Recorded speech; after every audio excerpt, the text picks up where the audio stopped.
Appreciate you guys all coming out and covering Penn State football. Obviously, we found a way to get a win on the road in this conference, which is tough to do.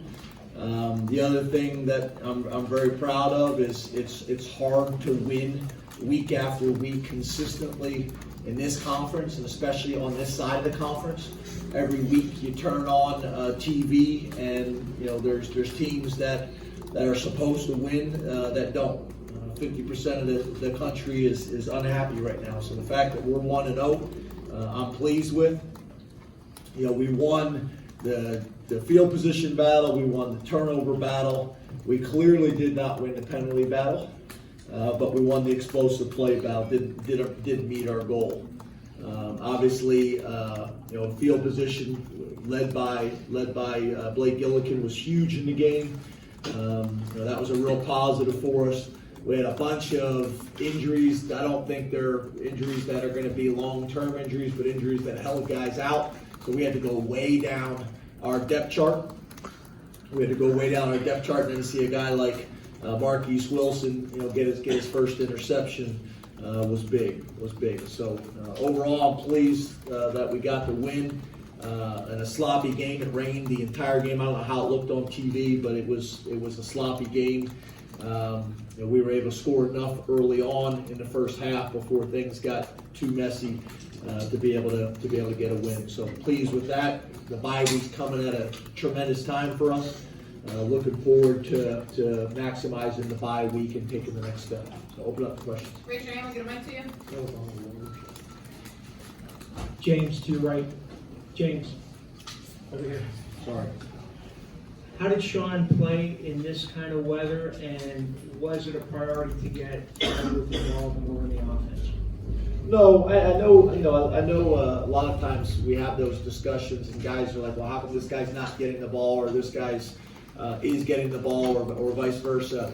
It's just how it played out tonight. Obviously we have our game plan. Obviously, each week we'd love for Fryerbooth to get the ball because he's a really good player for us, and KJ as well, and Jahan and Shorter. I can go on and on, but it really just depends on what the defense does.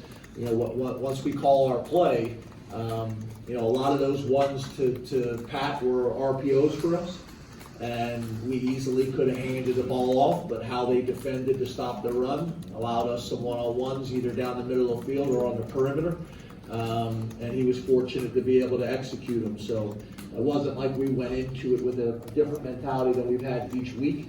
It's just really how their defense played out, against the schemes that we were trying to run. And how about Sean? How do you think he played? I thought he played really well the first half. There's things that pop up that as a coach, I struggle with. I take so much pride in not just the wins, but more importantly in how we win and how we operate and how we manage things. We've done a great job of protecting the football.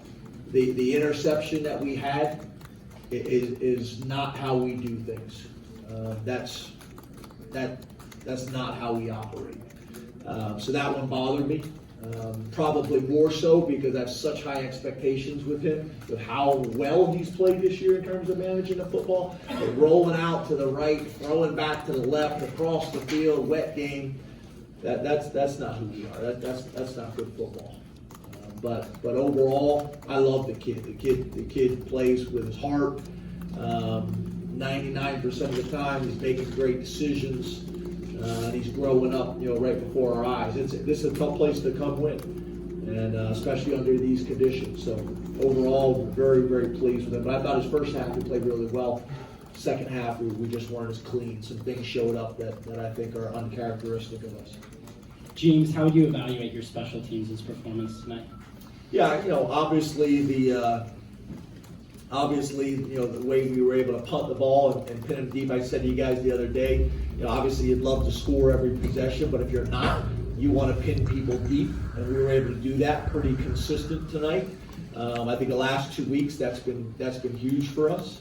So that's Blake, but that's also Hartlob, and that's also Chisena, and that's even Stoll as well. I think that early fumble, by KJ. If we don't get that thing back, the game could have been different. So I think overall our special teams is playing good. The thing we got to eliminate the penalties. We've got too many penalties on special teams that are eliminating big plays. We had a kickoff return for a touchdown last week by KJ, brought back for a hold that was unnecessary during a double team. And then tonight, we get a punt return for a touchdown and get another penalty. So we got to eliminate the penalties. James and Bill, you just mentioned other things in the second half here that were not characteristic of your team, penalties and the unsportsmanlike conduct penalties, so 3 of them. And did the official say anything as to why Antonio got thrown out? Yeah, I'm not happy at all with any of those things. We just had a very direct conversation in the locker room about those things. It was an emotional game. I'm not going to get into the details with you guys during the whole game. I'm not going to make excuses. We're going to own it all. That's not who we are, and that's not who we will be. And it was addressed today, and it will be addressed on Sunday after we watch the tape and our team meeting. Because the worst thing you can do, and I've made this mistakes. I've made this mistake earlier in my career, is you go in the locker room and you're upset after a tough win or after a tough loss, and you don't handle things well.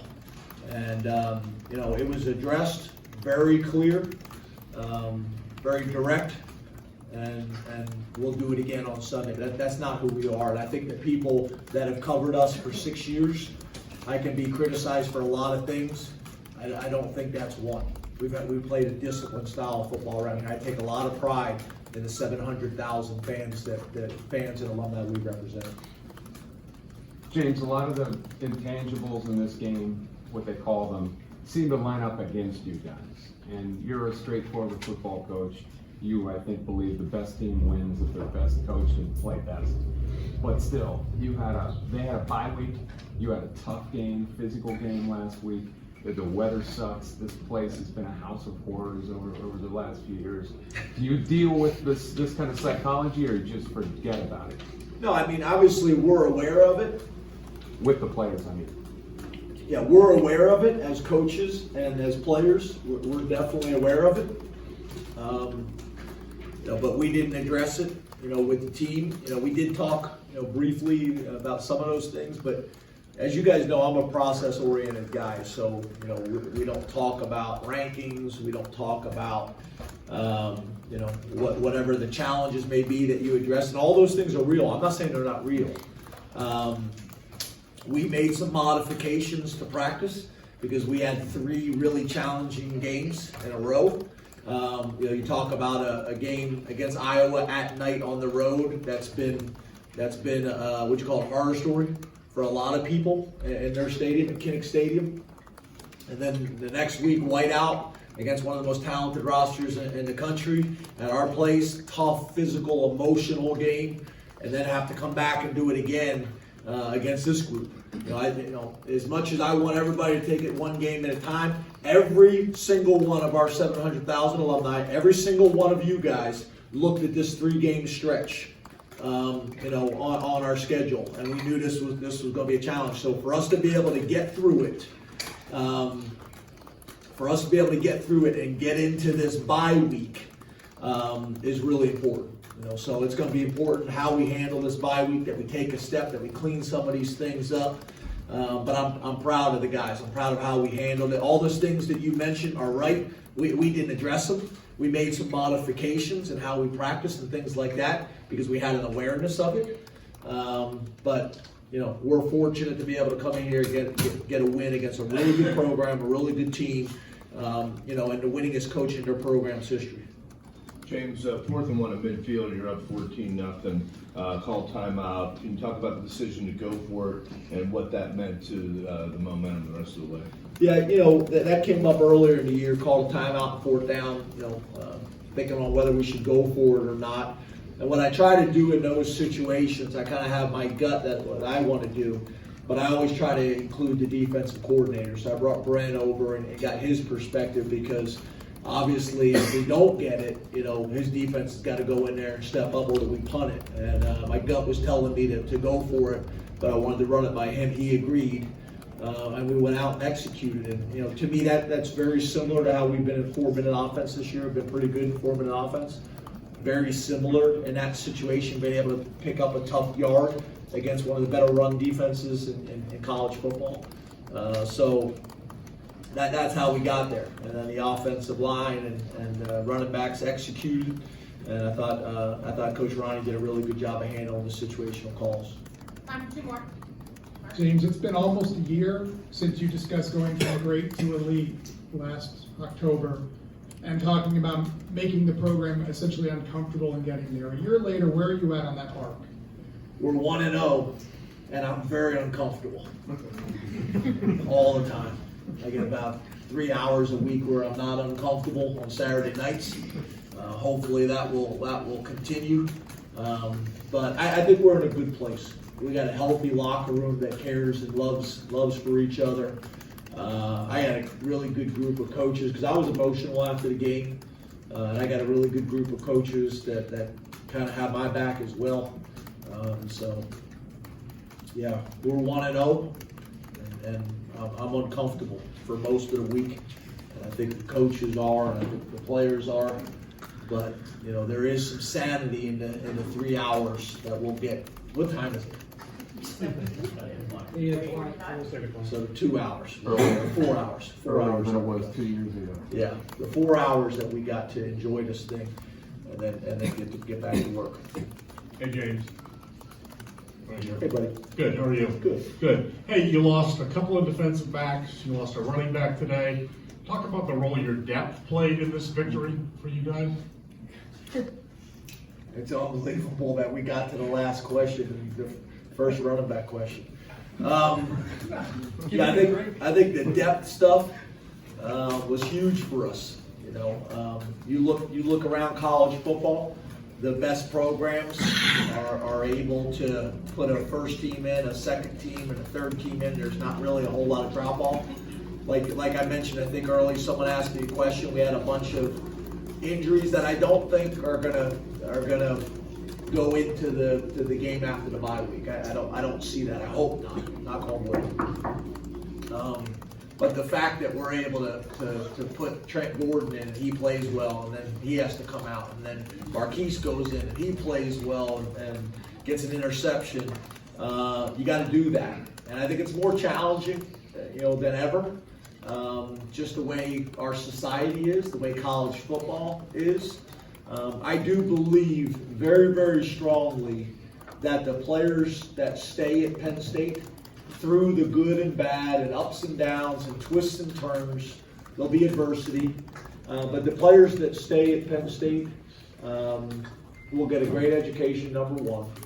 And number two, will form some lifelong relationships with the guys in the locker room. And they're going to find a way to have success and have a role on this team. What it is, I don't know. But I think that's more challenging than it's ever been in college football. So to see guys like that are further down the depth chart. I'll give you a perfect example. Schuster's a guy who you guys don't read about a lot in the newspapers. People aren't talking about Schuster. Schuster's one of the most valuable players in our program. He's a coach on the field. He signals. He's great for Coach Ronnie. He's great for Sean Clifford. He's one of the most valuable guys in the program, and nobody would ever know that. And there's a bunch of guys like that, So I get it. Everybody wants to go in NFL. Everybody wants to play on Saturdays. I get it, but maybe I'm old school. I'm still a big believer that there's so many more lessons that are being taught in college athletics and in the game of football that go so much further than what that scoreboard shows tonight. And that's how we'll do it here at Penn State, forever.